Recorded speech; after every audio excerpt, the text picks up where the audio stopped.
United States Court of Appeals for the Third Circuit.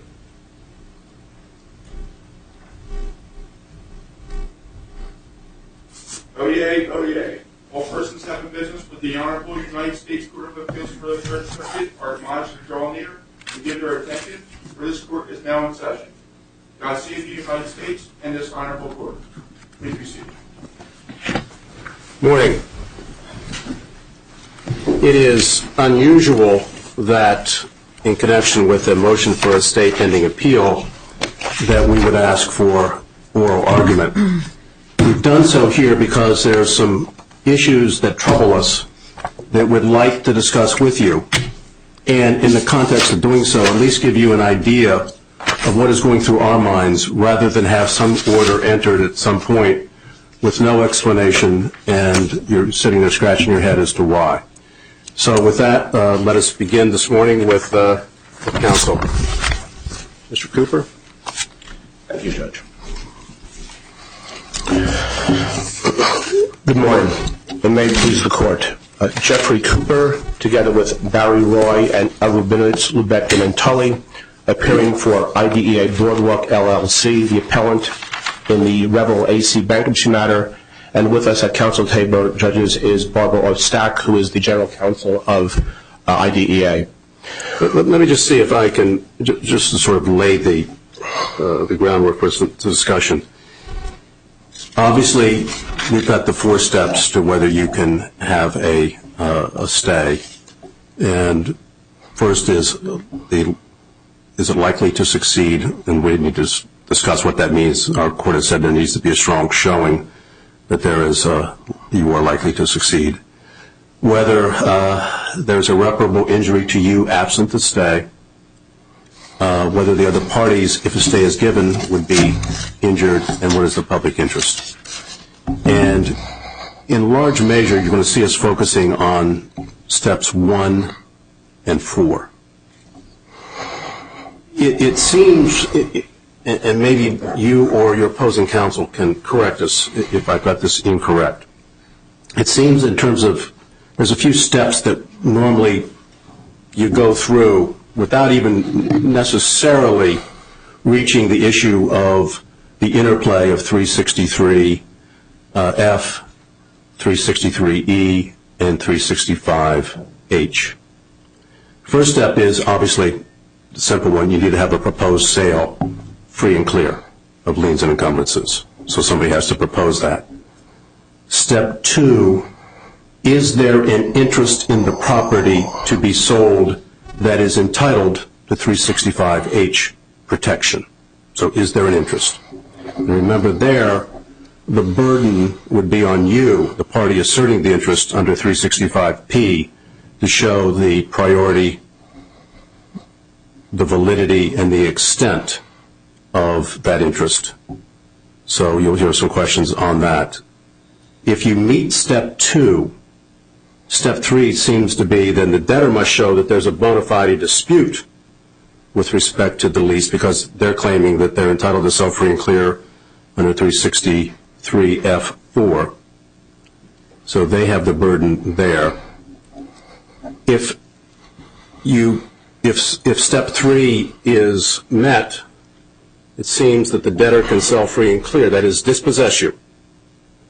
But, at least according to some of the cases, if IDEA has requested adequate protection, the debtor must give it, and the burden is on the debtor to show what the adequate protection should be.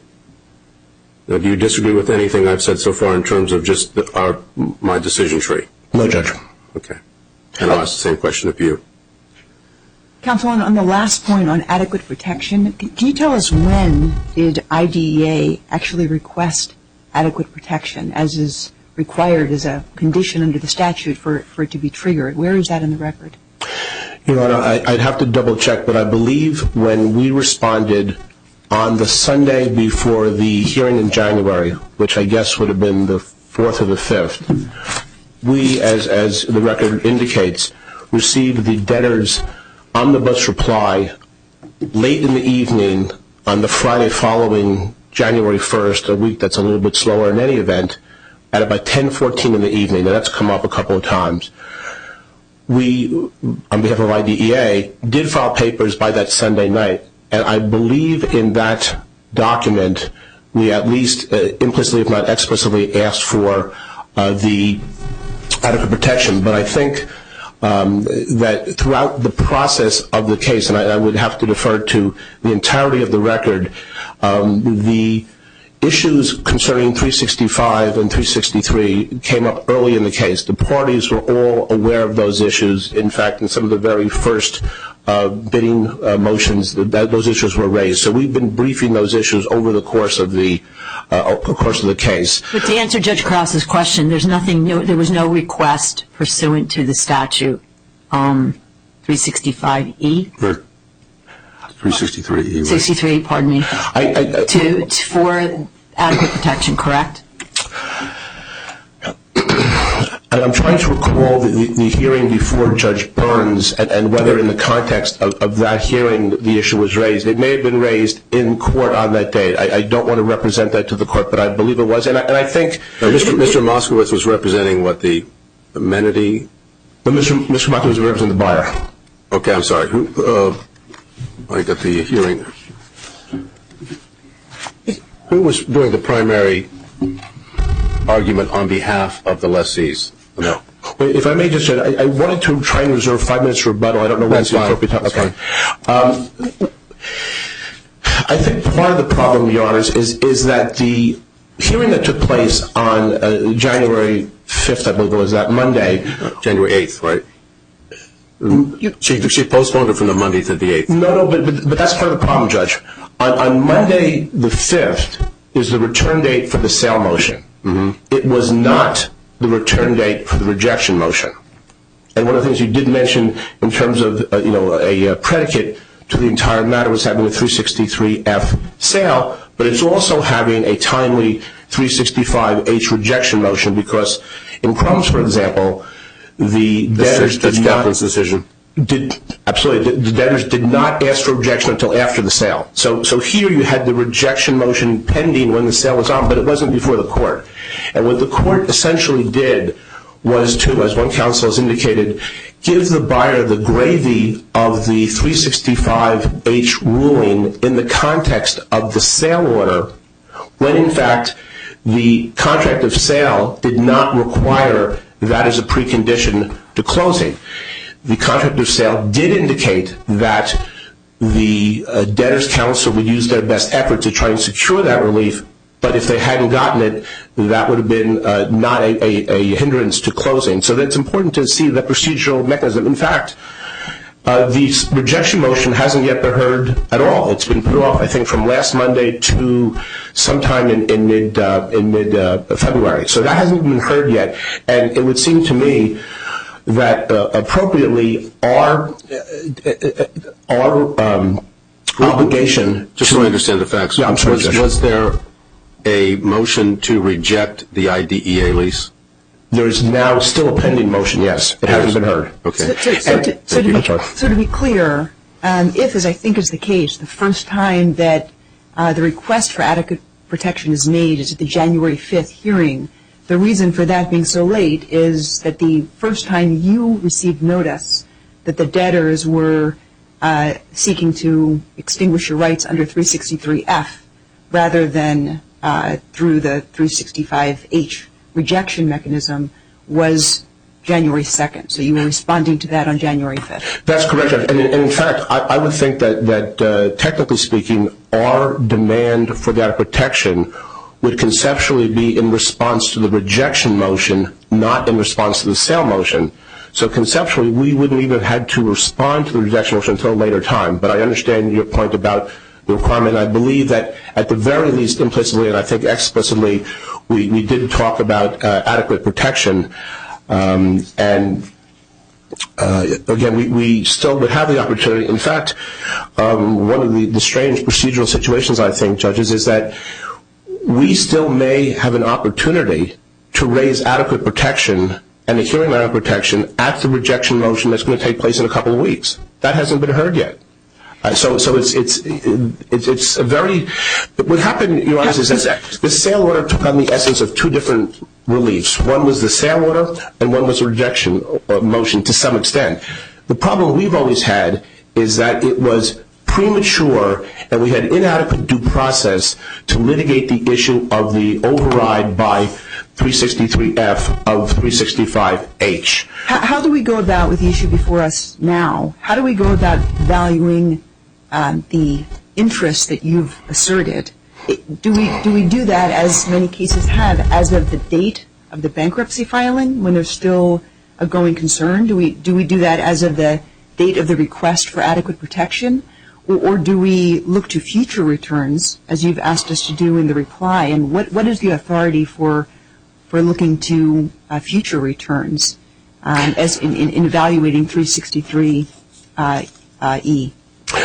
Let me just take a step back and just indicate that on the record, we have two different citations for value. I will answer your question as to the timing. In the verified complaints that exist, we have a certification that we did put in, IDA placed $16 million into the estate, and in the certification we filed yesterday, we put in information from Mr. Barry that his sense of the valuation was $27 million. So that factual information is in the record. So that wasn't before the bankruptcy court or the district court. That's certification, correct? I know the $16 million figure was, right. I'm asking about the certification that you submitted yesterday. Was that before the district court or the bankruptcy court? No, Judge, you're correct. That was not. But the $16 million was it. And the problem, Your Honor, is that we never had a chance to litigate the issue of adequate protection. Judge Burns never addressed it at all. Well, that's part of the reason why I think we were being asked whether or not there was a request for adequate protection such that the bankruptcy court would have known that you had invoked that mechanism under the statute. And that's why that question's been asked. In the context of the sale, was it requested? And it's not clear that it was. As to the $16 million, my question is, that $16 million figure comes from the fact that at the time of the lease, in order to become the lessee, there was an agreement that $16 million would be invested into the facility, and any fixtures or improvements were going to belong to the owner anyway. So that $16 million figure was part of the buy-in to be able to participate, and I use buy-in not in a purchase sense, but the opportunity to participate in leasing the property, and any improvements were going to be the possession of the landlord. That's true, Judge. But again, one of the things that's difficult to respond to is the fact that procedurally we didn't have the opportunity to really argue the adequate protection, nor to put evidence in as to value, and so that's really one of the key problems in where we are procedurally. We have a situation where we didn't have the opportunity to address a lot of these issues. We heard on a Friday after a holiday, a couple of weeks, that they were going to raise 363F4 for the first time. Well, actually, in your case, they raised it in the motion to dismiss filed in October, did they not?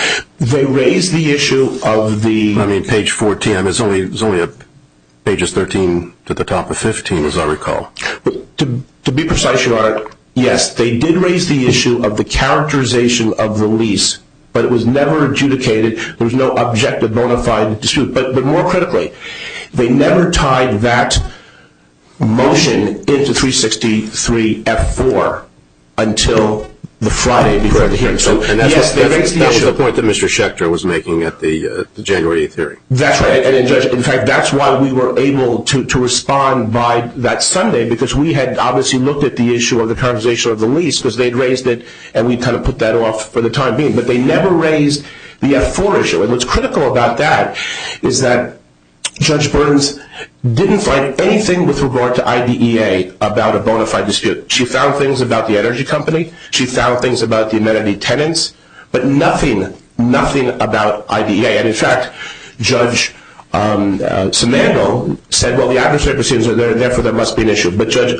I have to emphasize that the declaratory judgment adversaries were raised to get the court to declare and enforce the client's 365 rights, not necessarily the lease rights, because if you look at the text, which we quoted in our paperwork, we had to allege as a factual and legal predicate that there was a lease pursuant to 365 in order to get the relief under 365D3 in possession or 365H. But you attached to that complaint a letter received 2 weeks before the filing that is from your from the debtor that says, just so you know, we don't think there was a lease, this was a management agreement, you attach that to the complaint, why isn't it fair for the district court to look at the complaint in its entirety and read it as if there was a dispute, at least facially, between the letter and the complaint that filed less than 2 weeks later? So it looked like a bona fide dispute to a reasonable person. Understood. And I think you made your adjective facially is important, because facially is not the standard, it's objectively. If I say it's a lease and you say it's not a lease, that can't possibly in and of itself be enough to be a bona fide dispute. It has to be a bona fide dispute on an objective basis. Some courts have indicated with some basis of evidence, so that here, the bankruptcy court didn't look at our lease. All the court had to do was look at the lease and see whether there's a lease or not. But so that means in the complaint that was attached by your client, you're saying the bankruptcy judge and the district judge should have ignored that letter from the debtor that says there is no lease. Well, first of all, the bankruptcy judge didn't deal with it whatsoever, and I'm assuming that the district court judge could have reviewed the record and seen that. I think that mere assertion doesn't raise to a bona fide dispute on an objective basis. Anyone looking at it, it would really hinder anyone's ability to contest 363 F4 if someone could just say, if you were, for example, going to sue on a note or on a mortgage, and in the context of trying to enforce it, you said, there's a note in the mortgage, and the other side said, no, there's not. That's not necessarily in and of itself a bona fide dispute. You need to have some evidence so that the trier of fact can determine whether there's a bona fide dispute in order to really go ahead and essentially begin to eviscerate the property rights of the tenant, because obviously you're using 363 F4 as the linchpin, as Your Honor points out, to get to the next steps. Okay, let me just, before you sit down, ask just a few other factual questions. The district court's decision came down, 2 weeks yesterday? 2 weeks ago yesterday? On the 20th? I'm trying to 22nd? I think the Wednesday, but Wednesday or Thursday. Okay, it was Thursday, but anyway. Why was there no appeal right after that? I mean, I realize there were 4 groups, as I understand it. 3 chose not to seek a stay pending appeal of the order denying the stay. And you waited until the next week. Why not file right away?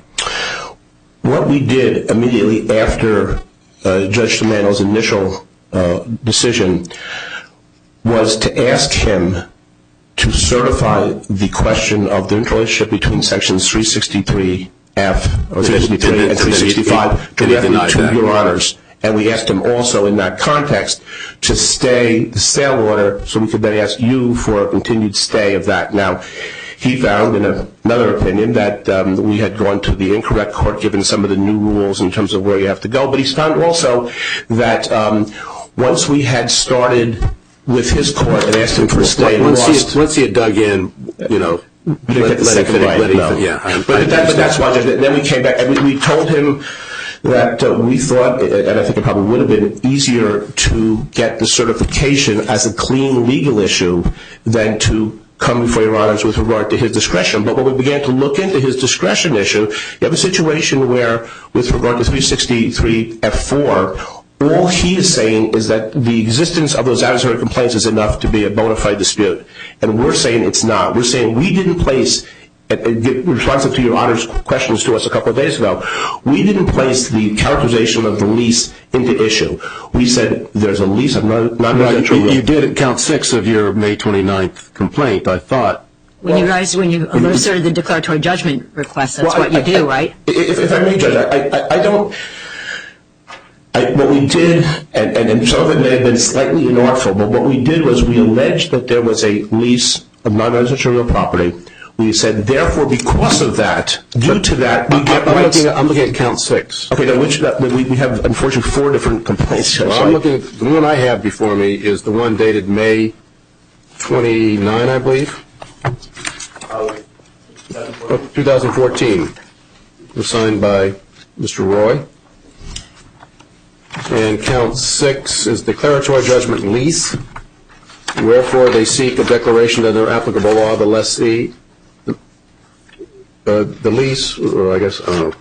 the capital lease is a lease of non-residential real properties. That term is defined and governed by 365, and as such entitled all relevant statutory protections, including but not limited to 365. And that's where I'm indicating that relief section may have been somewhat inartful because the intent, and for example, in the part of the declaratory judgment which we filed, and it's repeated on page 5 of our most recent papers, talks about the fact that there's a rejection motion. We need to have the court determine our 365H rights because we intend to stay in possession. We think we can stay in possession. We've shown how we do it factually in the certification. But specifically, we asked the court to rule with regard to the rights under 365H, and previously we'd asked the rights under 365 in general, including 365D3. So technically speaking, we perhaps shouldn't have put the declaration of the lease characterization in the relief requested, but the paramount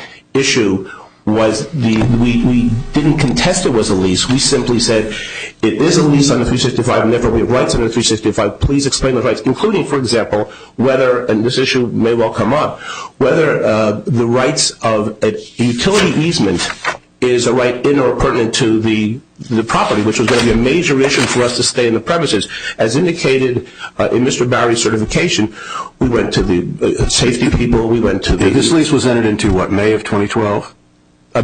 Yes. It was assigned IDEA, is that right? That's correct. And was that lease ever recorded? If I may just ask... Sure, go ahead. Was that lease ever recorded? There was a memorandum of lease. That was put on record? Okay, thank you. All right, let's hear from opposing counsel. We'll get you back in rebuttal. Certainly, Judge. Thank you very much.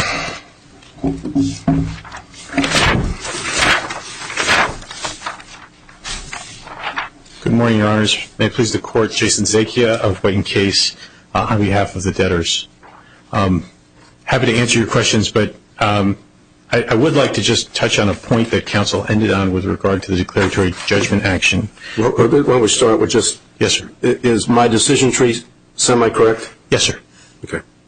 But I think what counsel just said, he said that the prayer for relief in the count, the DJ count, was inartfully worded, and I would take issue with that. I think the prayer for relief in the declaratory judgment count is exactly what one would expect for a party seeking a declaratory judgment. Yeah, but the problem is when you have a lease here, and you look at page 56 of the lease, it says, nothing contained in this lease shall be deemed or construed as creating the relationship of partnership or joint venture between the parties, hereto it being understood and agreed that neither the method of computing rent, shall be deemed to create any relationship between the parties other than that of landlord-tenant. Yes, sir, and that may be a relevant provision as to the resolution of the bona fide dispute as to whether this was a real lease. Remember, the question before the bankruptcy court, which the district court then reviewed, was not whether or not to recharacterize this lease. We're still looking for an objective basis for there being some factual or legal dispute about the validity of this interest.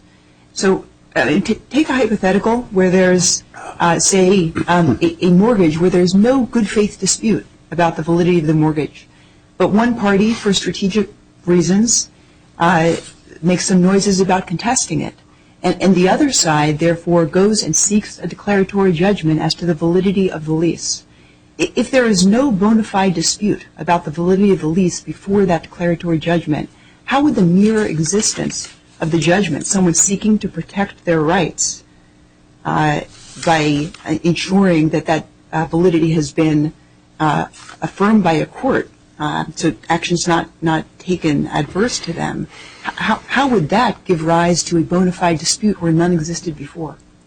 Well, Your Honor, first of all, in connection with this, I mean, the question of whether there's objective indication of the dispute is a separate question from the merits of that underlying dispute. So I understand your hypothetical is that you have a dispute in which one party has very little merit to their argument. First of all, that's not the case here, but the bankruptcy court's question before it was, is there a bona fide dispute? The district court looked at whether there was a bona fide dispute. But you're asking us to say that the existence of a declaratory judgment action alone is enough. Is there anything else that you're pointing us to in the record that supports the idea of there being, on the merits, any bona fide dispute about the validity of this lease? Well, on the merits, and I think it would have been referenced in the letter that was an attachment to the complaint, and the terms of the lease itself. What gives rise to the dispute is the fact that the parties shared the costs of constructing the facility. The rent is derived based on the return of revenue from the operations. But isn't that where Judge Ambrose's question is goes right to the heart of that, and that is Section 2112 says expressly that those things will not be deemed to change the relationship to that of any kind of partnership or joint venture or anything other than a landlord-tenant relationship. That's in the lease itself, which is called a lease agreement and has all the telltale signs of a lease. Your Honor, whenever you deal with a recharacterization issue, you are obviously going to have provisions in the lease that are inconsistent with what you're trying to recharacterize it at. I'm not suggesting that Judge Ambrose's question doesn't go to a point that is relevant to the resolution of the ultimate dispute. I would suggest that that is not sufficient to eliminate the possibility of a bona fide dispute here, where, again, the declaratory judgment action filed by the appellants constitutionally, in order to assert a declaratory judgment, an element is an actual case or controversy. That presupposes a dispute. The reason they attached the letter to the complaint is to support their allegation. But the flip is, if they were really concerned, they would have made it as count 1 rather than count 6, burying it. I mean, I don't think there seemed to be in their minds a whole lot of dispute as to, or concern as to whether this was a lease. It was called a lease agreement, etc.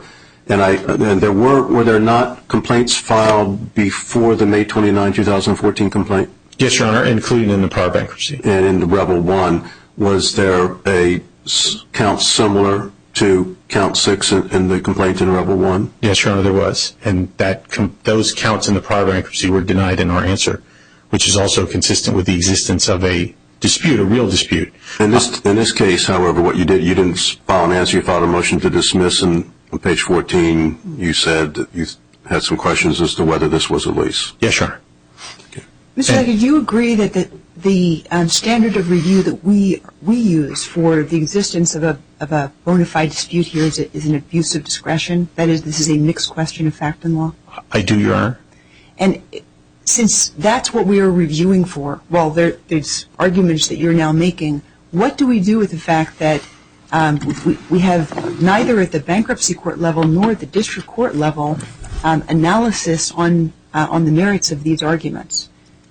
Well, Your Honor, I think you raise a good point. It's actually a very interesting situation this court finds itself in, because you are reviewing the district courts for abuse of discretion, who is then in turn reviewing the bankruptcy court for abuse of discretion. So did the district court abuse its discretion by not finding that it was likely that the bankruptcy court abused its discretion? So we are dealing with a very high threshold of deference. But we're also dealing with an unusual paucity of facts that are cited in the record below. That is, the district court recognized that the bankruptcy court doesn't even reference the lease, and that the bankruptcy court acknowledged on the record that the debtor had not presented the lease to it for analysis, and that it didn't have any evidence before it of a bona fide dispute. Yeah, that's on page 53 of Judge Byrne's decision. Of the exigencies of time, the bankruptcy court went ahead and made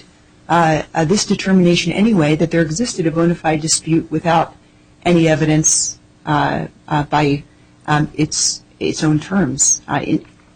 That is what's reviewed by the district court, with Judge Mandel recognizing that there's not even a reference to the IDEA lease, but that the existence of the declaratory judgment action gave some objective basis to the bankruptcy court's decision. So that leaves us reviewing whether, as it seems you're now arguing to us, the existence of a declaratory judgment action alone is sufficient to establish a bona fide dispute and extinguish someone's rights, their property rights under 363F. In the context of this case, Your Honor, where again the declaratory judgment action was brought by the party asserting those rights, It's not as if we simply filed the declaratory judgment action, threw it out there, and had the power to create the dispute unilaterally. But when it comes to the merits of the 363F4 applying, as well as adequate protection, on the merits, you'll have the burden. Yes, as to the resolution of whether we prevail on that dispute.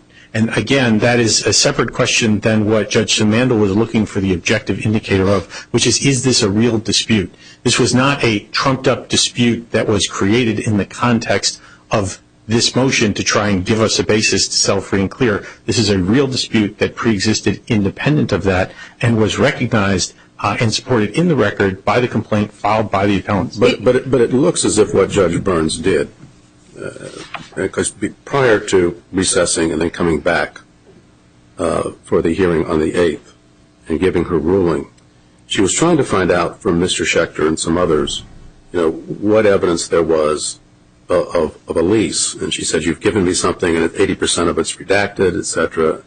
Then she comes back and it sounds like she's assuming or presuming or impliedly ruling that we do have a lease. Then the question becomes, and she said, that brings me to what I think is the more difficult part, and that is whether you've met the requirements of 363F, that is you. And it's difficult, because the question in my mind, which was brought up by Mr. Schechter, is whether the debtor showed enough to assert the bona fide dispute in regard to the interest of what I'll call the amenity tenants, ACR and IDEA. The debtor didn't give me any of the leases, or really a lot of, or really any evidence, or any really evidence in support of its position, a bona fide dispute, and I'm cognizant that this may have an impact on the unsecured creditors, but I can't decide based on that aspect going on.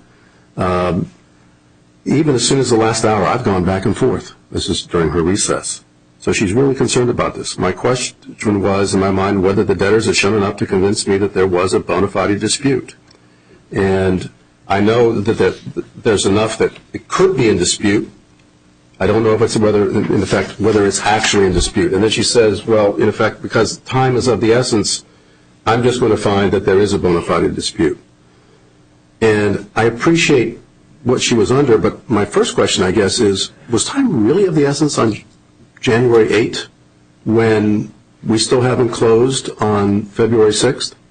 Well, Your Honor, whenever the sale order was entered, the closing was under the terms of the asset purchase agreement to have occurred 30 days later. That was the deal? Yeah, there was a 30-day window within which to close after the sale order was entered. But a window, you could close the next day if you wanted to, right? Well, it would be us and the buyer. The buyer had the 30-day period, so it wasn't going to be within our control. We need to get the sale order entered so as to begin that clock ticking. Just so I understand, so you have 30 days to close, but you could have closed technically or theoretically the next minute. Yeah, to be honest, if the buyer was ready to close the next minute, the debtor would have been happy to have done so. Yeah, because usually when I went through this in your position, I can remember one time we closed, we had approval Friday night at 5 o'clock, and we closed by 2 o'clock in the morning on Saturday morning. Correct. We didn't have the ability to force that. The buyer has that 30-day window that is their contractual right, and we had to get the clocks ticking on that. If I could back up just, and I want to address all the Court's questions, but one thing to put this in context, because it does go to the time sensitivity.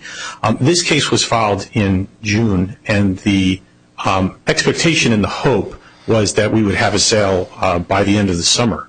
Obviously, for the reasons that you read about in the papers. And then you shuttered it on September 2. Correct. And remember, we have a situation where we're continuing to burn through money every day. We have a DIP lender that is funding this case to try and allow us to have an orderly sale as opposed to the alternative, which would present a disastrous scenario of having no funding, a free fall with a Chapter 7 trustee, having to, I guess, pull the TVs off the wall and start selling them on the lawn. And, the ability and the willingness of that lender to continue to lend months and months and months longer than originally anticipated. We're now at a point where the DIP lender has lent $70 million when their initial pre-petition position was $75 million. That's much more. So I think when Judge Burns was speaking about the need for time, she was cognizant of the fact that as the debtors continued to burn through money, the ability to consummate an orderly sale through this process, the window was narrowing. And so I think that's why she saw the need to get that 30-day clock ticking. But she also, she went away right after the 8th for a while, is that right? Somebody Could somebody, she was the one who's been with this case from the beginning? Yes, sir. Okay, so she was gone how long? She said she had to go away for a short period of time. I believe she was gone for a week. Okay. But I don't think that that's what was driving her No, comments about. I'm not suggesting necessarily it was, but she's. You were starting to touch on, you were starting to talk about issues of irreparable harm. Yes, I sir. think you were starting to describe some that you say would befall your client should the sale not occur, correct? Yes, yes, sir. How do you address the fact that if the sale proceeds, there'll be assets collected, but that there is not a strong likelihood there'll be any assets to satisfy IDEA? Why doesn't that cause them irreparable harm? While it's compensable with money, is it collectible? And should we be concerned about that in doing an irreparable harm analysis as it relates to their irreparable harm rather than yours? To address that point, Your Honor, I think 2 points. One, we don't know. If there is a sale, under the terms of an agreement reached between the secured lenders and the unsecured creditors, there will be some money left behind for the unsecured creditors. That's the $1.5 million. $1.5 million. For all general unsecured creditors. Yeah, so I'm not suggesting that is. What's the amount of claims so far? I do not know the amount of the general unsecured claim pool. Would you just take a guess? It's going to be big. So the $1.5 million, I'm not suggesting is going to be a large recovery on those. So if, for example, you said that adequate protection, once they request it, or if they've requested, or once they request it, rejection damages would equal their adequate protection. Yes, Your Honor, but I think we have to look at what their possessory interest is. It's almost like that's zero, isn't it? Darn close to it. Well, we also don't know what the avoidance actions will bring in, what other potential assets, but there certainly is high degree of risk associated with the unsecured claims recoveries. That really doesn't make any difference because it's going to all be eaten up by the secured debt. Unless there's a carve-out, which I guess there has been a carve-out for $1.5 million. The $1.5 million, I believe there's also a carve-out for, well, the avoidance actions, the bankruptcy avoidance actions will not be encumbered by the lenders. Not encumbered by the DIP lender? No. Now, the lenders do have deficiency claims which will share in some of those, and there is an agreement, I believe, between the committee and the DIP lender as to which ones the lenders will or will not waive their deficiency claims in. But the avoidance actions, the bankruptcy avoidance actions, I believe will be available for unsecured creditors. But all of that. Well, we don't at this point know whether they'll bring anything in, and if so, how much. But the question then becomes, in part, back to Judge Schwartz's question, is let's assume you dispossess them. Let's assume they make an adequate protection or 363E adequate protection claim. If all you're saying is, and what you say in your brief you filed this past Tuesday, rejection damages will be that, which means they participate with other unsecureds some portion of $1.5 million and maybe something else, then aren't you smack dab into what the D.C. court said in the Southern District of New York, which is, look, if you can't really give them much of anything and it's hard to value their interest in any event, isn't the simple answer that the adequate protection is to let them stay in possession? That certainly was the D.C. court's way of reaching the result that it reached. I think that we have to. It was its way of trying to deal with the so-called irreconcilability or non-reconcilability of 363F and 365H. Correct. That more articulate way of saying what I was trying to say. So we have to look, I think, in the context here, and I think Judge Simandl looked at this and analyzed this. What is the possessory right that this party has? Let's keep in mind they have no possession. The facility has been closed since September, and due to law, they're not in there. So they don't have possession, but they have a right to possession if they qualify under 365H. They may, if they qualified under 365H. They have an interest in the property, a possessory interest in the property if they qualify. They certainly have an interest in the property. And if there's not adequate protection provided monetarily through the 363F and E, right, then possession or its indubitable equivalent is what's required. Right, but here, Your Honor, if we look at their interest in the property is a right to possess a shuttered, closed building that is not operating, that has potentially no power. If we look at the scenario, and this goes to the balancing of the harms, which I would submit the balancing of the harms is something that the district court has the discretion to do, and that's also has to be reviewed for an abuse of discretion. If there is no sale, they are in just as bad, if not worse, a position than if we sell free and clear of their possessory interest. Well, they've put forward in their reply and the attachment to it certification and evidence that we may not be able to consider under Federal Rule of Appellate Procedure 10A, but suggest that they could operate independently, that they've been seeking to do that, and they even have independent ingress and egress onto the street for the public. But given the timing and exigencies here, that was not presented to or considered by a court below. Wouldn't that change the calculus for the value of the leasehold interest, and shouldn't that be considered in the first instance by the district court? Well, if the appellants had offered that evidence to Judge Simandl, I'm sure he would have considered it in balancing his harms. I mean, I would have countered, had they done it at that court, that they had filed a motion for temporary restraining order seeking to regain possession of the property, making all of these allegations back in September, right after the property closed. And from then until today, none of those regulatory approvals or any of the things they said they were going to do have been secured. But that was not presented to the district court. He was not given the opportunity to weigh that in exercising his discretion as to the balancing of the competing harms. And I think it's both procedurally improper and fundamentally unfair to the district judge to challenge his exercise of discretion on the basis of information that he never – it's not that they asked him to consider it and he refused. They never attempted to present it. Judge Simandl gave us, I believe, 5 hours at a hearing.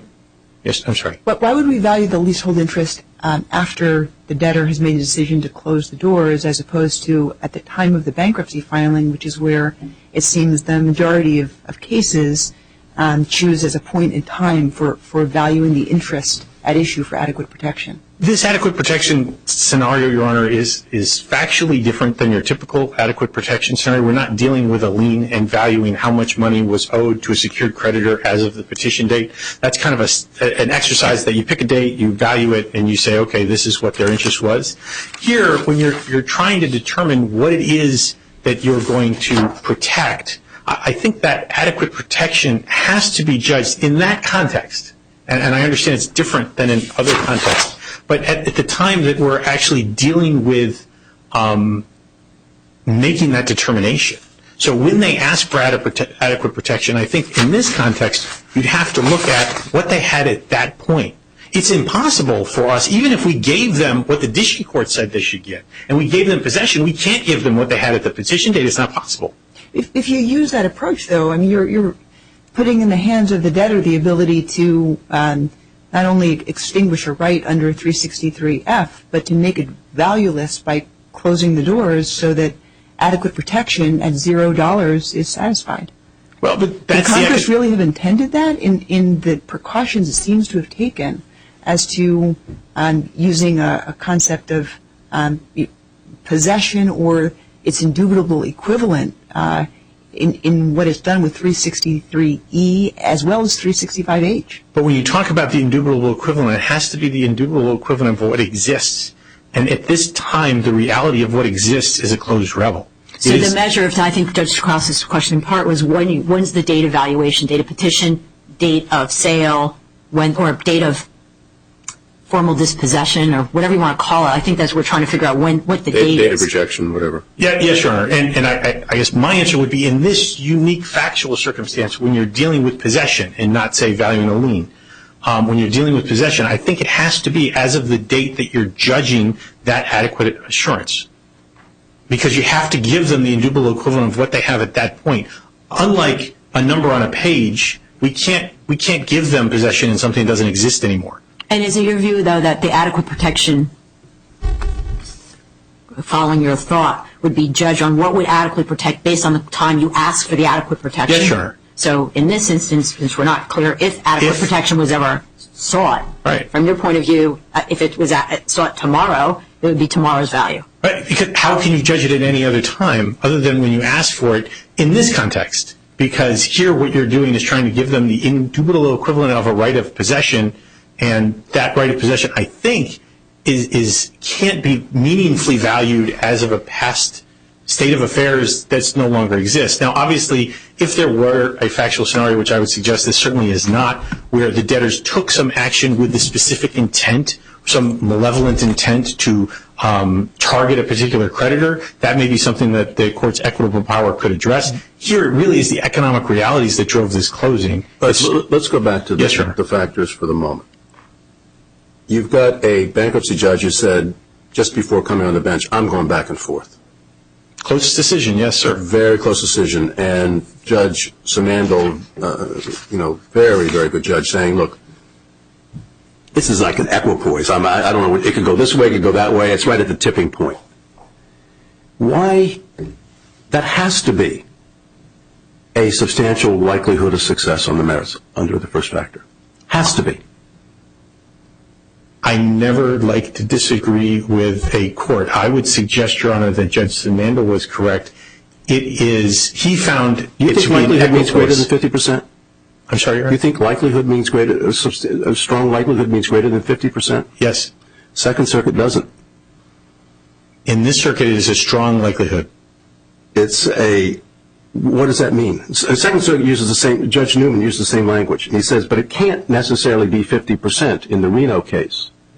Because if you've got to show that you're going to win, just to get a chance to show that you're going to win, it doesn't make any sense. In other words, you've got to show you're going to win before you can even get to the point where you can be in a court to hear the merits of whether you win. It doesn't make sense. It's not logical. The case that you're talking about from the Third Circuit basically paraphrases what the Supreme Court had said. You need a strong showing of a likelihood of success. Yes. That was the Supreme Court's language. And that's what we adopted in Judge Sloviter's opinion. But why not take the next step and say, hey, folks, just so everybody understands, it's understood to some extent, just like you have in the immigration context, where you talk about a reasonable likelihood of success. It isn't 50%.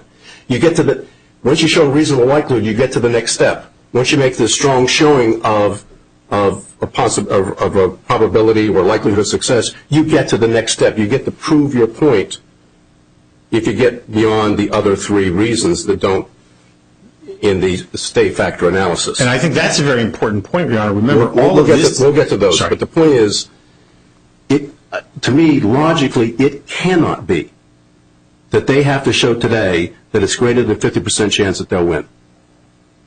I'm just talking logic. Okay. And I mean, are you familiar with Judge Newman's decision? I generally, yes. Okay. I mean, it's probably the most in-depth thing that I have seen. It's at 309 F. 3rd 95, and he talks about this on pages 100 to 102. And he ends up on page 102. If the likelihood were more than 50%, the appellant would be required to persuade the state panel he was more likely than not to win before the merits panel, just to obtain the critical opportunity to maintain the status quo until the merits panel considers the appeal. So just taking Judge Simandl's point that this is an equipoise, this first factor tilts in their favor. That's my view. Now, the thing that really helps you, it would seem, is the last factor, the public interest. And basically we're talking jobs. Yes, sir. There were how many jobs before this place shuttered? I believe there were approximately 3,500. Okay, I saw 4,000, so we'll say 3,500. How many jobs are we talking about if this place reopens? It sounds like we're talking about a significant downsizing based on what I've seen. It is obviously not within our control, and so we would be speculating. It's certainly going to be far more than there are now. I could not promise the court it's going to be up to the buyer as to how they want to use the facility, but I believe it would still be a very significant number of jobs. It would have a operation at the facility. Remember, Atlantic City is suffering from the fact that many of the casinos on the boardwalk are being shuttered, so any amount of activity that is brought back to that is going to help that. This issue may be bigger than all of us. Yes, sir. And I think the Buyer's Council at the stay hearing before Judge Simandl made a point, the public interest standard is so often thought of as, I guess, a throwaway that just kind of gets thrown on to the end. In this case, the public interest requirement is really implicated here. It is extremely important. And it does also, I would submit, tie into the balancing of the harms, because the same factors that weigh in the public interest in favor of denying a stay and not standing in the way of a sale also speak to Revel. And by Revel, it's really the creditors and its creditor constituencies, the harm we would suffer if a Yeah, that's the third prong. The second prong is theirs, because if they don't get the opportunity to look at the merits here, then it looks like, they're dispossessed, they'll probably never get to the merits. So they seem to have met the second prong, that there is irreparable harm to them if we don't stay pending a final determination of this tension this people think exists between 365 and 363. Right, but if we look at how Judge Simandl analyzed that, I think there is wisdom in his approach, which is if we look at what they get if they win, and if the sale does not go forward. I can't. You're right. They might not get anything, but they also claim that they can operate, because they have operated in the past, their club, their restaurant, at a profit. They weren't the problem. And we're also speculating as to what would happen. The substantial harm that you've asserted is that the sale may fall through with the consequences of that. But the actual APA and the agreement that both the buyer and seller were willing to enter into did not provide for a sale free and clear of this leasehold interest.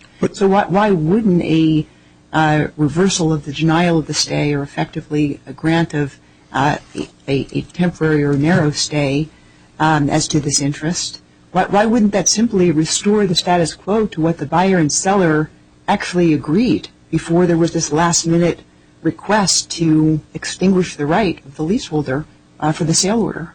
Two answers to that question, Judge Krause. First, I think you touch on a very important issue, which is the scope of the stay. The stay as it exists today, as entered by this court, actually would give the buyer a very strong argument that Revel had failed to meet its condition precedent to close, because the stay as it exists today prohibits the sale. And if we are not in a position to consummate the sale by Monday, and if that is the fault of Revel because we failed to secure the necessary approval because we have a sale order but it has been stayed, that could very well be seen as a failure of a condition, which would give the buyer the opportunity to retain his deposit and walk scot-free. So the stay as it exists now creates an even greater danger than I think what you, Judge Krause, were talking about, which is the possibility that, and I think they indicated that they were amenable to a more limited stay that stayed only the effectiveness of the free and clear language of the sale order. I do agree that if the stay were modified so that it was only addressing the free and clear language, that would not be a breach on the part of the buyers. We did negotiate to use our commercially reasonable efforts to sell free and clear, but it is not a breach of the contracts for us to have failed in that effort. So you are correct. But the way the contract is set up, it is effectively an option. So the buyer... Is that in the sale order? What you just said, is that in the sale order? Which part, sir? But it's not a breach of the contract to condition a stay? That is in the asset purchase agreement. And the asset purchase, what page is that? I will find that for you, Your Honor. Okay, I'm sorry. that's fine. Okay. But the asset purchase agreement provides our commercially reasonable efforts. It is not a breach if it were only the provision of the sale order. But what the buyer told the bankruptcy court and what the buyer told the district court, and which the district court did credit, because I think the district court was trying to look at the reality that we face ourselves in, is if the staying of this language, if this provision is important to the buyer, they would have the option of walking away and leaving behind their $10 million deposit. If the stay were the more narrow stay, such that we're not in breach of the contract, they would have to give up their $10 million deposit if they walked away at that point. So you're saying that whether it's a full stay and you your client would not have been able to meet its condition precedent, or it's even a partial stay where you have reason to believe, based upon representations to 2 judicial officers, that the buyer probably won't go through if it's not free and clear. Either way, you think that the sale falls apart. Yes, Your Honor. Is that your kind of your bottom line position? Yes, Okay, Your Honor. am I overstating what was said to the district courts or the bankruptcy court by the buyer concerning what their view would be if the free and clear language remained? You are not overstating it. I do want to be clear. It was not a guarantee. The statement that was made to both courts is that it was very likely that they would choose not to proceed with the sale if they did not have the right to dispossess these tenants. No, but you're down to this one, which I assume were, of the 4 groups of tenants, which was the most important group?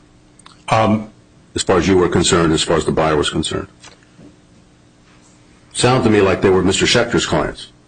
I do know that the buyer is very concerned about these parties as well. It is very important to the buyer that he have the ability to control who's in his property, because he sees it, and I'm going beyond what he said at the record, but I'm just trying to answer Your Honor's question. He sees it as interfering with his ability to how he wants to brand the property. You know, there's a way to deal with that, you know. That changes the sale price, Your Honor, which may cause them to walk, which may leave us in a very bad situation. Because or you work something else out. I mean, you're limited only by your creativity on this. Well, unfortunately, that's not entirely correct. We are also not necessarily you. I'm talking about the buyer. We are limited by the economics of the situation, where we have it's been very difficult to sell this property. There is very little room for any further concessions and to let the sale go forward, and that's basically what the buyer... How much are the secured lenders owed? The secured lenders are owed in excess of $400 million. That's all the secured lenders, not just Wells Fargo. I mean, this property, a couple years ago, was valued at, $2.5 billion? Yes, sir. In fact, when I heard counsel talk about the $16 million cost, if there's one thing Revel has taught us, it is that what it costs bears no relationship to what it's worth. This building was constructed probably all in almost $3 billion 3 years ago, and we are desperately trying to close the sale at $95 million. It is, and so, and we made this point to the district court, we're not insensitive to the cost. Usually the argument is, like maybe last summer, we have a melting ice cube. Well, now you've shuttered it, and the ice cube is melted.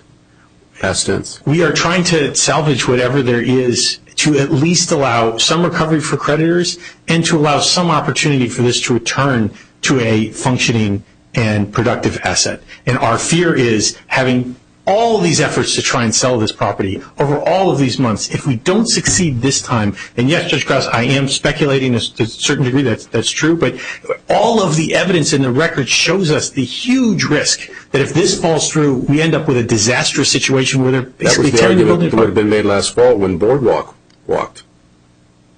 The putative buyer then. Yes, and we tried very hard to get them to not walk. And now think about how hard it is to sell when 2 parties have walked away from, if the court were to modify the stay and they were to walk away from the deposits, 2 parties have chosen to walk away from this property. It's just the lack of funding and the difficulty of the sale, having tried for so long, leaves us with a very real risk, which is not just a risk to the debtors, not just a risk to our creditor constituencies, but also to the city of Atlantic City, the state of New Jersey, that this huge, potentially valuable asset just becomes a cavernous hole. I guess the point is, it was valuable. It was perceived as valuable. You put $3 billion in at one point. It was worth about $2.5 billion. And at this point, no one wants it, other than for a song. And someone buying it for $95 million is infinitely better than the alternative available to us at this point. Well, what about Mr.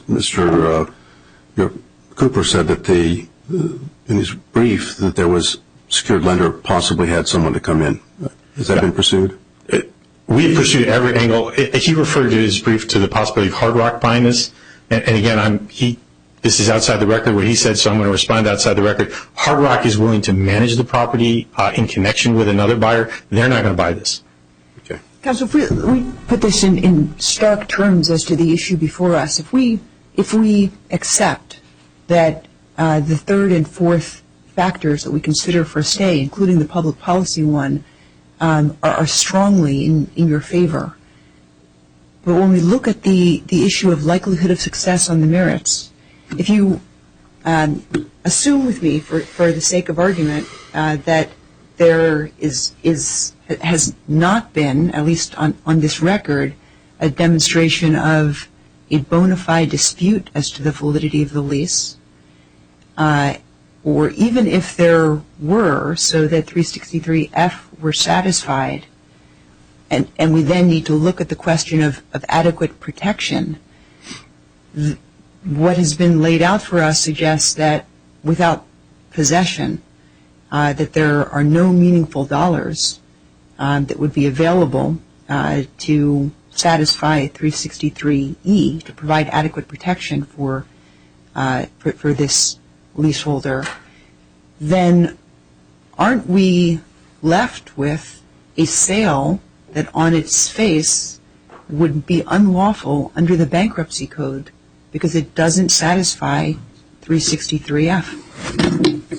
I would respectfully suggest, Your Honor, in the scenario that you laid out, if we assume those things to be true, you would be in a scenario where one of the factors, the likelihood of success on the merits, weighed in favor of a stay, and the question before this court would be to look at the district court's decision and judge as to whether the district court abused its discretion in weighing these competing factors. One could make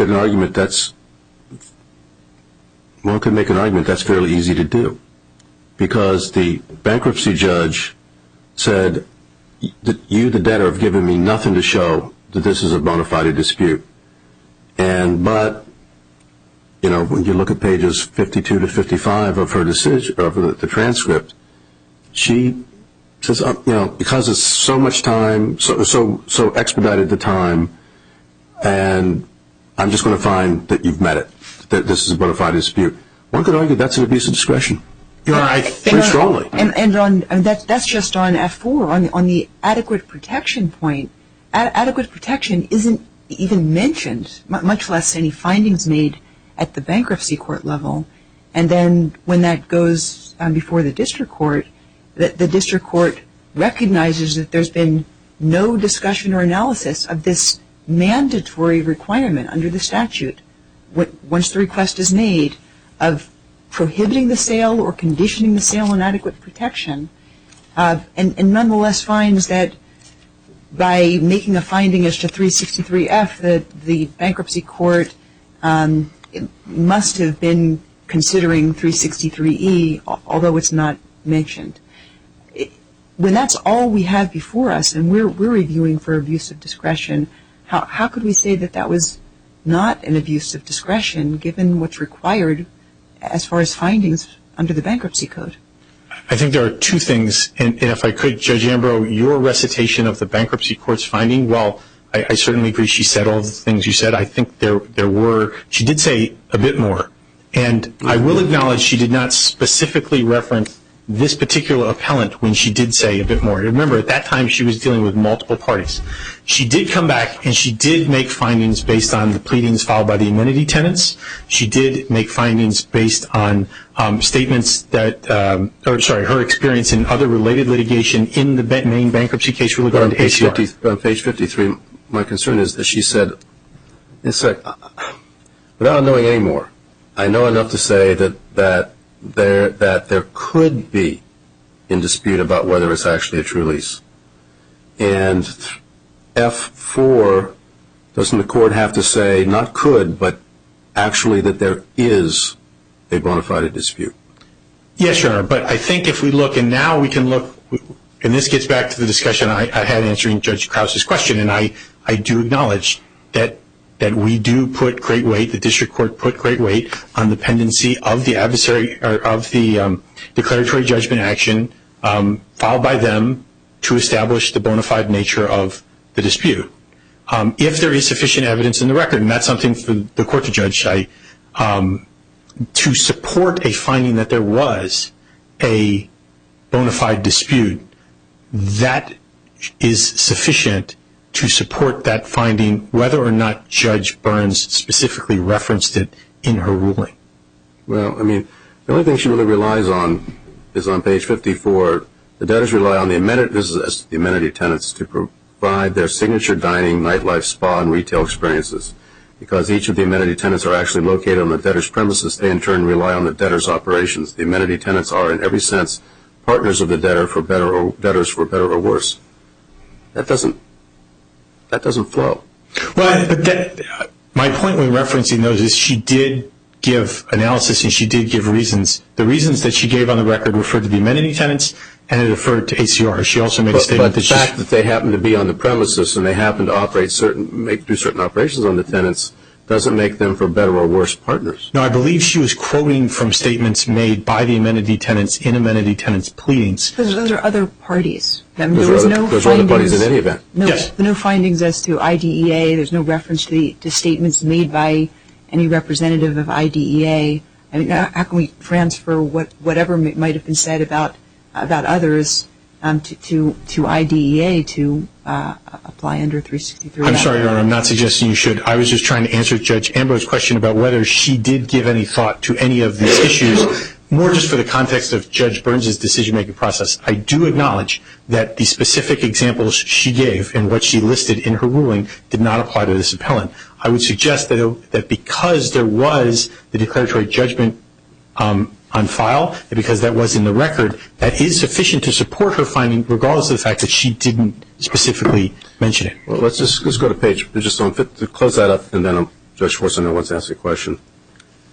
She says on page 55, the court does not have to make a ruling as to whether the bona fide dispute actually exists, just that there's what the dispute is or how detailed, but at least whether there's a bona fide dispute that exists. It doesn't make any sense. So court does not have to make a ruling as to whether a bona fide dispute actually exists, but at least whether there's a bona fide dispute that exists. I think she meant could exist, because that's what she said on the page before. If that's what she said, if what I've read is correct, that flies in the face of what needs to be done under 363F4. The court must make a determination, not that it exists, that such interest is in bona fide dispute. Your Honor, I would offer an alternative explanation as to what she meant, and obviously this is the danger of oral rulings as opposed to written opinions. What I interpreted Judge Burns to mean when she says that is she does not need, in connection with determining the existence of a bona fide dispute, to adjudicate the merits of that dispute. She doesn't need to determine that the debtors are correct and this lease really is a joint venture or management agreement. She just needs to determine whether the dispute exists. Now, she was speaking more generally with regard to all the parties, not just this one party, but that's how I interpreted what she meant to say, because she did acknowledge, and I do agree it's not perfectly worded, that she does need to establish that the dispute exists. I think she misspoke in the first part. In effect, what Mr. Cooper is saying, that look, at the last minute, for at least the other parties, not so much necessarily IDEA because it was brought up last fall, but with respect to the other parties, that on Friday night, late Friday night, January 2, you now say that you've got a 365F4, and that looks like a tactic. Your Honor, I think the fact that the dispute existed months earlier and was embodied in a pleading filed by them, not by me, shows that it is not a tactic. The reason that issue came up late is that it is... In fact, that's the only thing that Judge Simandl relied on, right? Well, I think that that is an excellent objective indicator of the existence of a bona fide dispute. But to hold that that alone would be sufficient for a bona fide dispute, in essence, punishes parties who seek to proactively protect their rights by filing for declaratory judgment. And the message of that holding would be, wouldn't it, that if you go and seek a declaratory judgment to ensure that your rights are prospectively protected, that you are thereby subjecting yourself to a bona fide dispute that may extinguish your rights under 363F. Your Honor, I think that's part and parcel of the inclusion of F4 in the list of factors that satisfy the statute. If you go to court and you file a declaratory judgment seeking judicial resolution of an issue, you are, I would submit, affirmatively alleging, subject to Rule 11, that there is a dispute as to that issue. That is an element of a claim. In order to have, under the Constitution, a declaratory judgment, an actual case or controversy. It's a very good answer, but it might also mean that what the court has to do is take a step beyond just the fact of the filing and actually look at the papers and any other evidence in the record to establish objective evidence of a bona fide dispute. Well, at this point, go ahead. I'm sorry, but just two things. One is, but in this case, you're saying there's also the letter that your client raised this issue. Yes, in which they attached to establish the bona fide dispute, which is an element of the claim that they filed, which is why they did it. What I wanted to follow up was, I think Judge Krause had, I think you were about ready to answer the second, as part of your, I had two things to say. Oh, I'm sorry. Judge Krause had asked you if there was a concern that the irreparable harm fact, strike that, the likelihood of success on the merits factor has been satisfied by your adversary, hypothetically. Yes. And I believe what the judge was saying was that, and if they did so in such a way that gives some indicator that there could be a sale that contravenes the statute. Does that mean we put that factor aside and still allow the other factors to allow the sale to proceed, meaning deny the stay, even though there may not be a showing of irreparable harm by the move-in. There may be injury to the public interest. There may be harm to other parties. I think her question was, do we ignore the fact that if the sale potentially is in contravention of the statute, but we nonetheless are going to let the sale go through, how do we allow that to occur, I guess is my point. I think, Your Honor, the answer is that I would submit it would be within the district court's discretion to balance those factors. And if you had one factor weighing in favor or strongly in favor of a stay, the district court has to weigh those factors and determine whether to impose a stay or not. And if we assume that 1 out of 4 factors favors a stay and 2 or 3 of 4 factors weighs against a stay, I would submit it is not an abuse of discretion for the court to deny a stay under those circumstances. And in this circumstance, under our case law, you have to satisfy all of them as the move-in to get your relief. Just like if there were an injunction, Your Honor, and you had a very high likelihood of success on the merits, but no irreparable harm. No irreparable harm, the injunction would be denied. It happens all the time. Thank you. If I can just get at that question another way, if we take, again, as a hypothetical, that factor 1 is 100% clear, if we assume for argument... Just assume it. You don't have to agree. Thank you, Your Honor. ...that neither 363F4 nor E are satisfied, so that the sale is not lawful under the bankruptcy code. And to that extent, you'd agree. If those are not satisfied, the sale is not lawful under the bankruptcy code, right? Well, I would phrase it differently, Your Honor. If I assumed that the bankruptcy court erred, I believe it would be lawful because it would be authorized by the court order. That court may have erred in granting that order under your hypothetical scenario, and then we look at 363M, which speaks about what the consequences are of a sale closing on the basis of an order that was an error, and Congress made the decision in adopting the statute that, in balancing its own competing interests, that the finality of the sale would trump the fact that mistakes might be made. Well, we get into mootness issues at that point. Yes, Your Honor. But if we're looking at a sale that is going to take place, and the mandate of E, that it shall be prohibited or conditioned on the protection of adequate protection if requested. Of the interest, if requested. If those are not satisfied, then at least 363F and E, you'd agree, with those not satisfied, that prospectively the sale is not authorized under the terms of the bankruptcy code. I don't mean to quibble, Your Honor. I would agree that if the court if your assumption is correct, the order authorizing the sale would have been in error. Okay. So I'm just drawing a distinction. I don't think it makes the sale illegal because they're still in order. Understood. So if we're clear on the sale order being in error with those hypothetical conditions. Yes, ma'am. Okay. Assume all the other factors go your way, how, with a sale order that would constitute legal error, how could it be anything other than an abuse of discretion to deny a stay and address the merits under those circumstances? If you had a situation where the sale order was plainly in error under the terms of the bankruptcy code.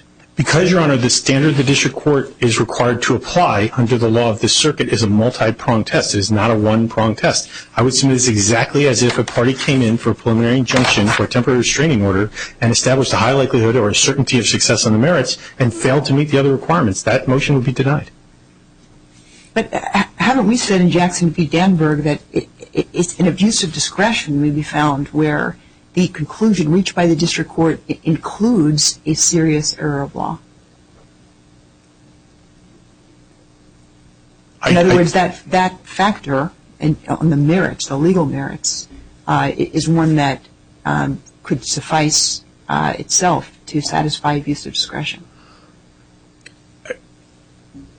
I believe that at least the overwhelming majority of the law on this issue in this circuit speaks to the multi-pronged nature of the analysis. And I would submit that one factor... That's where the Second Circuit would agree as well. I mean, if you have one that's strong, if you have a really good case on the first, then to beat it, you have to show on the next three prongs, or at least some of the next three prongs, that it counteracts it. Right.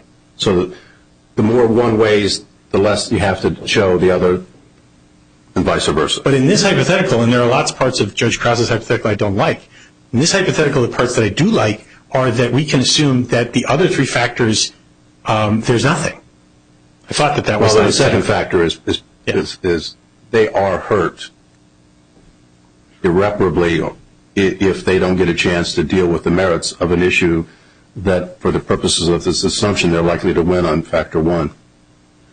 And what do we do moving from that hypothetical to what we have here, where the court below simply didn't engage at either level the actual merits of either the 363F4 or E as to whether there was sufficient evidence in the record to satisfy those parts of the bankruptcy code? I think with regard to 363F4, the court found that there was an objective basis for the existence of the dispute. And I understand we're drawing a distinction between the existence of the dispute, which is what I submit, all that's necessary to require the statute, and the likelihood of success on the merits of that particular dispute as to whether or not the debtors would be likely to prevail on that issue. With regard to adequate assurance, I think what the district court did is it looked at the alleged possessory right, and it, in the circumstances presented in this case, and it found that there was nothing to protect. The IDEA has not yet asked for adequate assurance, and they can at any time under 363E. They have to make a request. I think it's what 363 says at any time. So they haven't done it. At the hearing before Judge Burns, had any of the other parties made a 363E request so that if you rule against this judge, we are asking for adequate protection? I can't speak as to what they may have included in their papers. I was at the sale hearing. My recollection is adequate protection was not mentioned by any of the parties at the sale hearing. And the January 5th hearing? Yeah. That adequate protection was not mentioned? I don't recall that Perhaps having come up. in responding, we can be cited to the pages where that is raised. And then also when you sit down, after Mr. Cooper is done, if you can refer us to the provision of the APA that you were talking about previously that shows that you get your $10 million if there is a certain type of limited stay, but not if there is a full stay. Yes, sir. And Okay. can you, on that score, to the extent it's something that we consider, what phrasing as to a more narrow stay would you propose that would protect the interests of the debtor to the maximum extent in the context of some protection of the leasehold interest. Okay. To be clear, Your Honor, we submit that to protect the debtor there should be no stay. However, yes, the language that would bolster our position that if the buyer chose to walk, we could retain the $10 million deposit, we would have to be clear that the sale could proceed and that neither the sale order nor the sale itself were stayed. If there were language in the order that said the effectiveness of the free and clear provision alone, I think there's one paragraph of the order, and I can give you the number, if that were stayed, our position is that while that still would cause great harm to the debtor and put us at great risk, that would mitigate that risk to the tune of $10 million. Thank you. Did that answer your Honor's question? Yes. Thank you very much. Thank you. Oh, and Your Honor, just to mention, I wanted to be responsive. We had made in our paper some jurisdictional arguments. The court didn't have any questions about that. We're not abandoning those arguments. Understood. I just wanted to be responsive. Very good. Thank you. Mr. Cooper? Thank you, Judge. Just to clarify some of the mechanics as to what happened between the hearing on the 5th and the hearing on the 8th. I don't know that it's in the record. I'm sure it's not in the record before Your Honors. But the reality is that the parties were asked to try and negotiate the terms of the sale order so that it did not include the 365H issue. And I don't know if it's appropriate to go into any of the settlement discussions, but the parties did talk about the only party that wouldn't accept that, not surprisingly, was the buyer. So when we ended up back in court on Thursday, the judge really was sort of faced between a rock and a hard place because the buyer wouldn't remove that provision, and it had been in the proposed sale order, even though it wasn't part and parcel of the sale motion and the asset purchase agreement. Just the mechanics of that in the real world, that's what happened with that situation. But one of the things to mention as well, Judge, with regard to this public policy issue, and I understand that part of the problem. Public interest, right. Public interest, I'm sorry. I think that Judge Simandl was concerned during his colloquy with buyer's counsel because he never got a straight answer as to what they were going to do with the property. And he pushed a little bit. And I think he actually even said on the record, I'm a little bit concerned because I'd really like to have a little more certainty here to know what's going to happen with this property. He never got it. And I think he made the judgment that notwithstanding that this was, this is all we had to go forward with, and so we're going to go forward with it. But I don't think there was any record with regard to public interest, and there clearly was no record with regard to potential employment, because I recall Judge Simandl asked that question specifically, and there was no commitment whatsoever from the buyer. They've said they're going to make it into a university, a water park, a hospital, any number of things. But isn't it fair to infer that as long as they get it operational doing something, it will cause jobs to exist and hence reemployment in a community that is just so economically challenged right now? I mean, it's a fair inference. It's a fair inference, but to put a point on that very specifically, if IDA was allowed to reopen, and we could reopen, we would employ 200 people right away. And in fact, they would have every interest to do it as quickly as possible to catch the upcoming summer season. So the reality is that if that's a public policy concern, a public interest concern, if you allow IDA to open, that gets done, and at least there's some people working there. Presumably it's better to have some people there than nobody there in terms of safety and so forth. And to put a point on some of this adversary proceeding, because it becomes, I think Judge Costa mentioned it, it's almost counterintuitive that IDA should not have moved before Revel 1 and Revel 2 to enforce our rights under the bankruptcy code.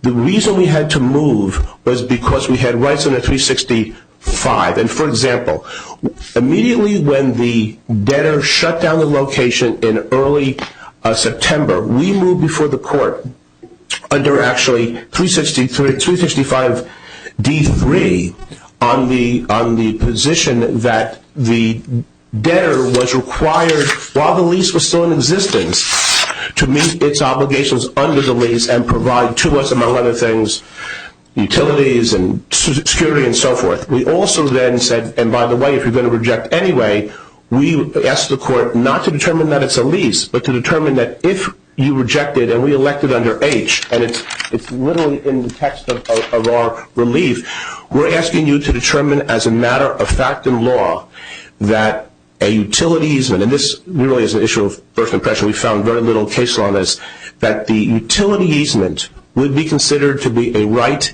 in and appurtenant to the real property to allow us to continue to operate and work with the utility company. We also indicated, as an alternative, that we had looked at, but it was going to be expensive, getting our own source of utilities and power into the premises. Recall this.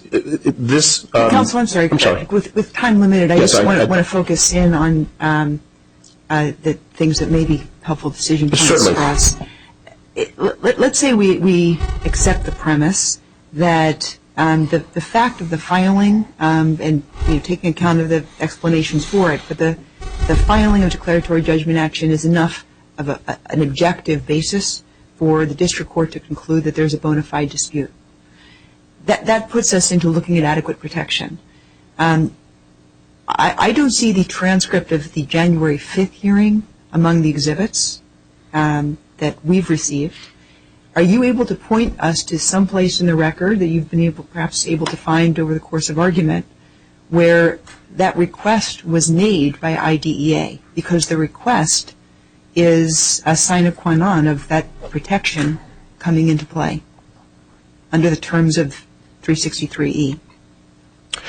Judge, I would have to have the opportunity to look at the transcript again and be able to answer you more candidly. I don't, off the top of my head, recall when that might have done, but please understand that that hearing on the 5th was not procedurally very well set up in terms of what was going to be considered. It was a sale motion, not a rejection motion. We would have made our argument for adequate protection in the rejection motion. And in fact, as I understand it, Judge Burns, in fact, indicated that with regard to the debtor's application to settle with the secured party and with the committee that's on for, I think, next Wednesday the 11th, that was the time in which the various parties, including the energy people, Amenity people, and we should make an application for adequate protection with regard to an interest in the sale proceeds. Were you saying that you were directed when to make a request? No, not at that point. You said on your initial argument about this adequate protection, we wouldn't have raised it if we were there on the rejection motion, but the sales, the statutory provision that deal with the sale have its own provision about adequate protection. And so that's I guess what we're all driving at is if there was no request for adequate protection in connection with the sale, then we cannot criticize any of the district court or the bankruptcy court decision making on that subject when nobody asked for it, so you're not entitled to it because you hadn't asked for it at the time, correct? If in fact we were required to ask at that time explicitly. Or at some point, it says at some time. But I understand. I think, and I'd want to have a chance to look at some of the case law. I would think that given this type of sale process and given the experience of counsel and given the experience of the court, that it would have been clear that at least implicitly, if they were going to rule under 360, I'll tell you where I think we did mention it, Judge. On the 5th, and I recall arguing before Judge Burns, we did go into some detail. I went into some detail on the Dishy case. Well, counsel, please submit to us immediately after arguments some record citation of where this issue was raised before the bankruptcy court. Sure, and I will specifically do that. But I do recall mentioning Dishy in the context of the possession being the adequate remedy. Now, if that's viewed as being an implicit request, that may be the extent of it. But I will certainly do that, Judge. Let me see if I can make some sense of all this. You have to file a request for adequate protection if there is a rejection, and you can file it under 363E at any time. But at some point, the concept of latches and whatnot takes over. So you could probably, at the rejection hearing 2 weeks from now, file, if we lose, we need adequate protection, and the only adequate protection, my guess is your argument would be, is possession. That's true, Now, Judge. in the meantime, this property would have been sold supposedly on Monday the 9th, pursuant to a sale order, and what does a sale order say with regard to adequate protection rights of lessees? I don't recall if the sale order says anything specific. I believe the ruling that was made implicitly by the bankruptcy judge was that the unsecured claims, the way I know Your Honors might be aware of this, that sometimes the bankruptcy court has a sort of a general colloquy of different parties participating. And in response to a sort of a different question, counsel for the committee said, Judge, one of our concerns is if you allow rejection damages for all these tenants, you're going to wipe out, the pool of unsecured creditors. You're going to increase it by, tens of millions of dollars, and never it's going to affect us. So that issue was raised.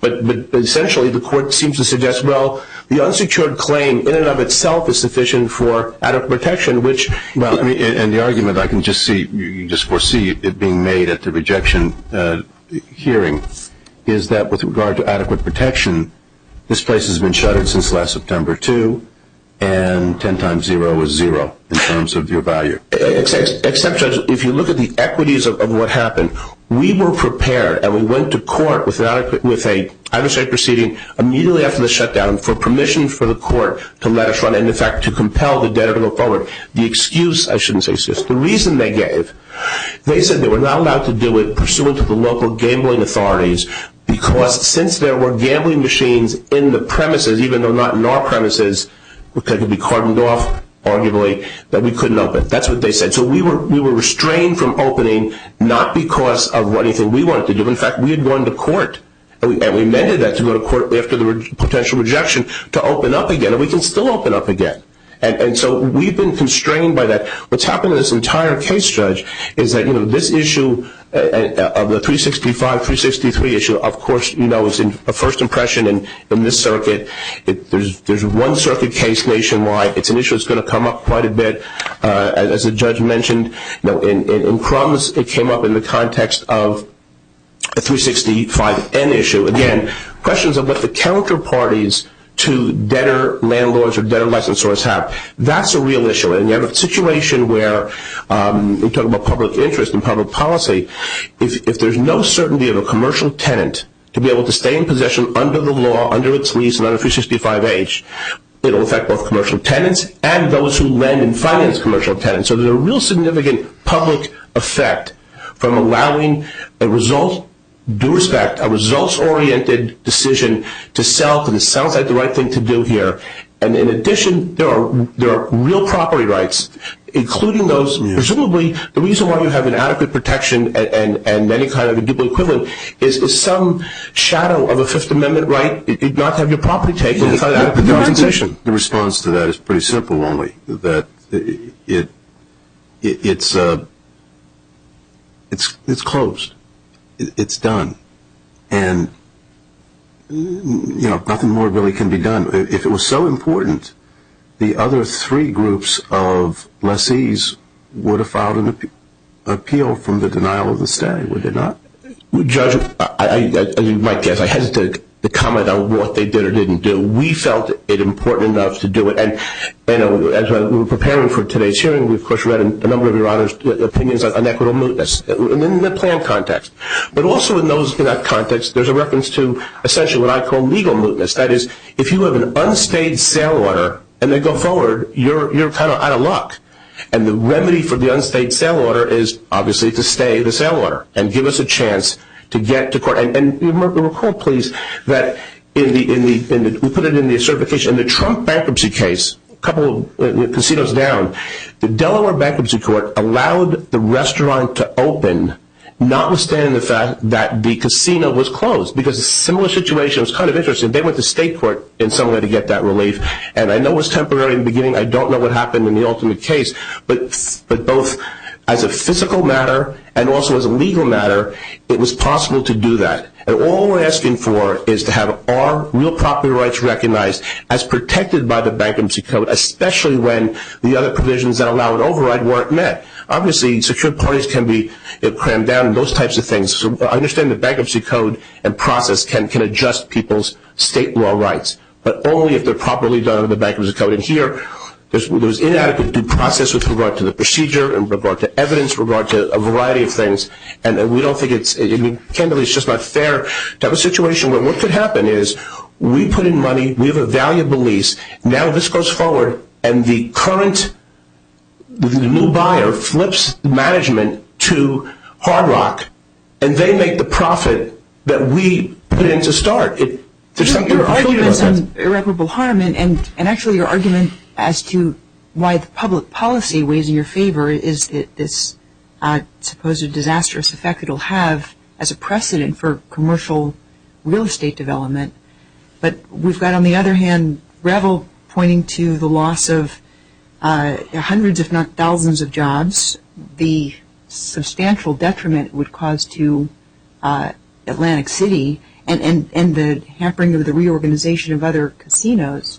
So on the public policy front, we're weighing a sort of theoretical harm to commercial real estate development with a real tangible harm to the Atlantic City and in the region. Understood, but just to put a point on it, Judge Simandl did not get an answer from the buyer's counsel as to how many jobs are going to be saved. And you could see from the way he asked the questions, he wanted to have some comfort that this is the right way to go, and he didn't get that. In fact, in the colloquy... Well, he must have gotten it because he found it persuasive. No, absolutely, Judge. No, he did, but in the colloquy, before he ruled the next day, he asked us what the procedure was for remanding parts of this to go back down to Judge Burns to determine some of these, because he was really uncomfortable, and he said on the record that he was uncomfortable with regard to what was happening specifically with IDEA. He was concerned that they put in $16 million and were going to get nothing from it. And if we had an unsecured claim... Why didn't you do that then? Why did we put the money in? If he was inviting suggestions for remand to develop the record and cure the alleged procedural deficits that you suggest occurred, and I'm not saying that they did, but you suggest they did, why didn't you say, okay, we'll take that. We'll go back and actualize our due process? Well, our sense was that he was concerned and asked us what the procedure was, and I had indicated to him that I had recalled in a different bankruptcy case called Cloud Diva, in which some of the same parties were involved, that Judge Pisano, in fact, did just that. There was an appeal from Judge Ferguson. Okay, so why didn't we do that? I assume he didn't think... Did you say, yes, Judge, I'm in favor of that, or whoever was speaking on for IDEA at the time? I just don't. I think it certainly was, to be frank, it's implicit that we would have loved him to have done that. Did we actually say, please do that as an alternative? I truly don't recall. Fine, thank you. I totally understand. Thank you. Sorry, Go ahead. one last question. You seem to agree in your papers that under Bankruptcy Rule 8007 that a bond is required absent extraordinary circumstances if a stay is granted?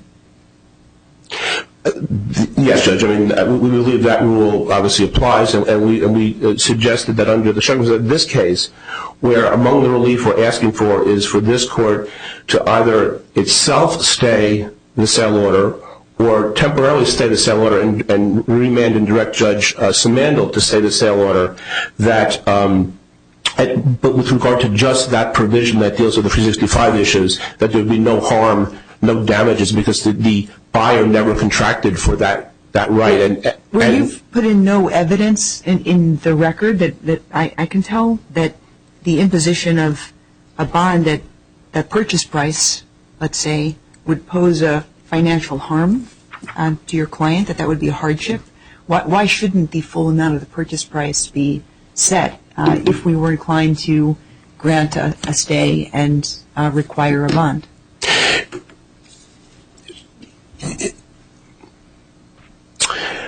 is our understanding that the $10 million that serves as the deposit and could be lost if the buyer doesn't go forward was the damage determination contracted for by the debtor. The debtor could have made another deal. The debtor's deal was essentially, you put down $10 million, you have an option to purchase. If you don't purchase, we get that amount. That's what their damages are here. There's no guarantee this is going to close anyway. And there's also no record that shows that there aren't other people that are interested in getting this property that are outside. Yeah, but if there were other people, they would have come out, you would think, before now. Yes, Judge. I agree that argument gets a little more tenuous as we go along, but for what it's worth, we've been contacted by different people and heard different kind of rumors. Now, nothing's come forward. I understand that, but there's no certainty that this whole thing is going to collapse. And it wouldn't be a better deal to allow the buyer to close or not to close, allow our rights to be excised so we can protect those rights, and to allow us to even go into the possession of the premises, and whoever comes in, either can use us complementary with them or use us independently of them. We're essentially a standalone. We could be a standalone. What happened, there's no question that Revel didn't work. And Revel didn't work for whatever reason on a marketing basis. That's way beyond my pay grade on this thing. Well, there's two others down the street that haven't. Understood, but we had heard, and again, some of it is sort of just by word of mouth, that what happened with the kind of people who liked our facilities were a different crowd than would go to Revel. In fact, they'd go to Revel, and then rather they'd go to our facility and then go over to the Borgata. I don't know really the casinos that well, so I wouldn't know the essence of what those things were. But that's what we'd heard. So we should not be harmed by the failure of the people who operated the casino when we ran a profit-making. In fact, it's not before your honors at all, but there's other litigation in the bankruptcy case because we are holding $8 million of funds from the operations of the IDEA for the last couple of months, several 15 months or so. And you're holding it because that would have been rent due, so to speak? Well, we're holding it because we're holding it under a tolling agreement based upon the adversary proceeding we raised. So we had to raise adversary proceeding. Yes, it has to do with a recoupment, settle rights with regard to those things, but it's pursuant to an agreement of actually Judge Wismer in Revel 1. Okay, thank you.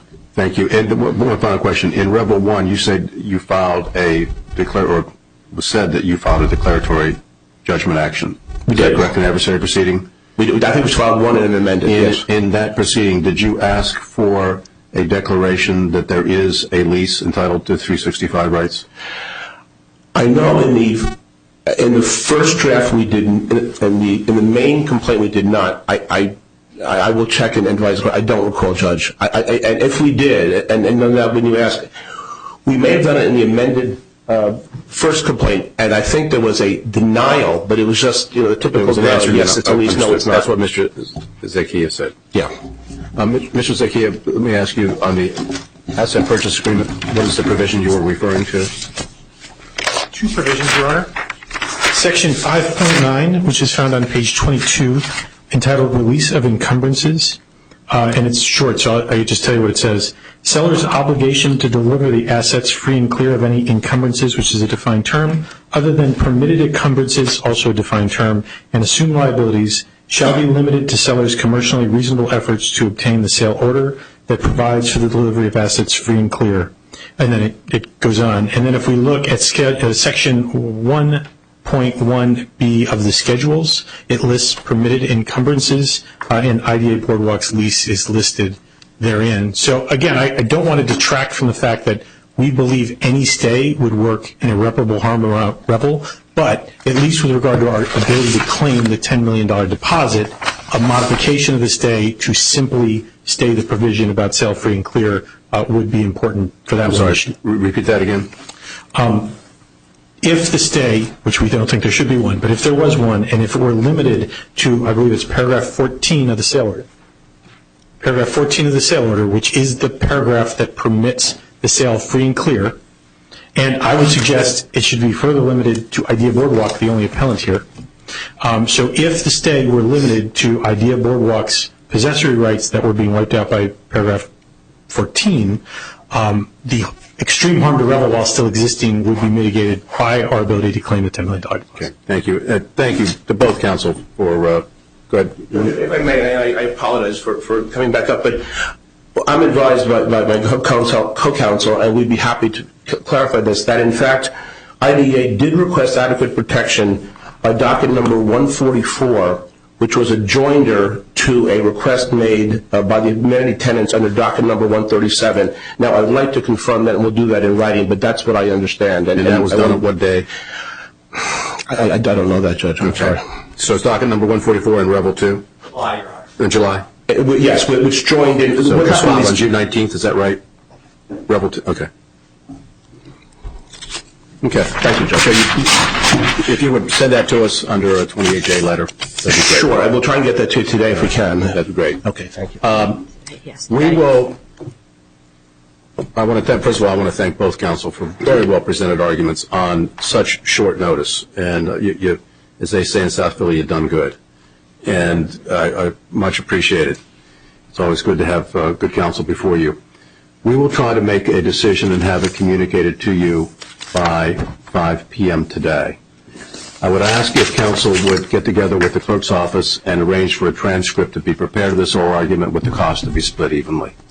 And also, if I could ask both counsel to come up before us, if you would please, off the record. Press that.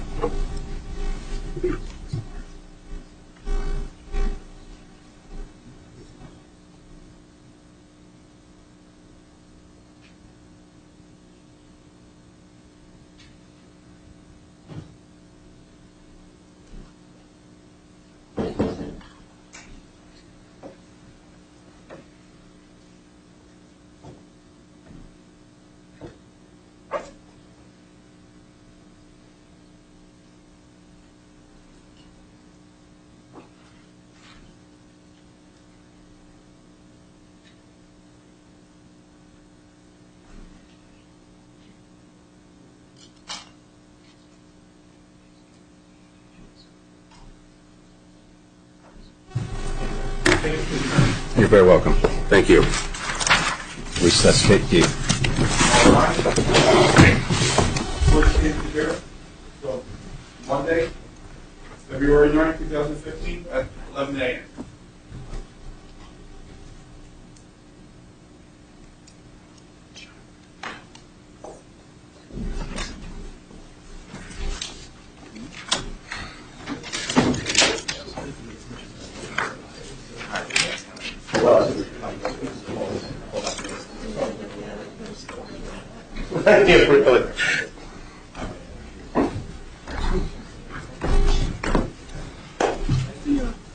Really? I'm sorry. Oh, I think that it has to do with yeah, okay. Yeah. I'm ready.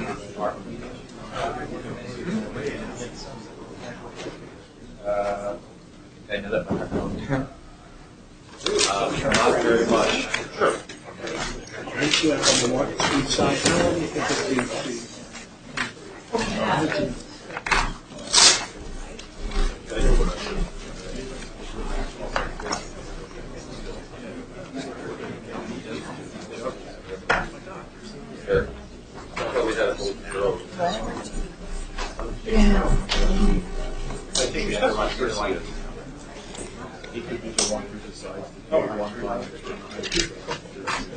One-day sale.